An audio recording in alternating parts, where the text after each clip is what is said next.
எல்லாருக்கும் price Lord. இந்த நாள் இயேசு கிறிஸ்து நமக்கு கொடுத்திருக்க வார்த்தை எபேசியர் 2:8 கிருபையினாலே விசுவாசத்தை கொண்டு ரட்சிக்கப்பட்டீர்கள், இது உங்களால் உண்டானதல்ல, இது தேவனுடைய ஈவு. ஆமேன், ஹல்லேலூயா.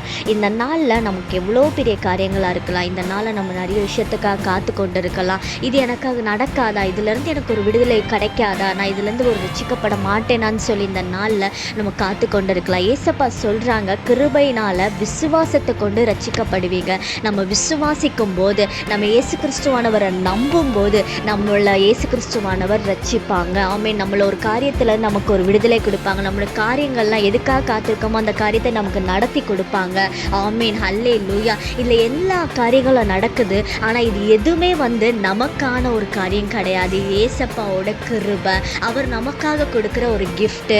ஆமீன், ஹல்லேலூயா. அவர் நம்ம மேலே வச்சிருக்க அன்பின் நிமித்தமாக தான், அவரோட அன்பை நம்ம ருசித்து பார்த்தது நிமித்தமாக தான் நமக்குள்ள அந்த ஒரு நம்பிக்கை வந்துச்சு. அந்த நம்பிக்கை நமக்குள்ள வந்தது நிமித்தமாக தான் தேவனுடைய கிருபை நம்ம மேலே இறக்கப்பட்டது. அந்த தேவனுடைய கிருபை நம்ம மேலே இருக்கிறது நிமித்தமாக தான் நம்ம ஒவ்வொரு காரியத்திலேருந்து இயேசு கிறிஸ்துவை நம்ம காப்பாற்றிட்டு வராங்க. நம்மளோட விண்ணப்பத்துக்கு செவி சாய்த்து நமக்கு ஒவ்வொரு காரியத்தை நம்ம நடத்தி கொண்டு வராங்க.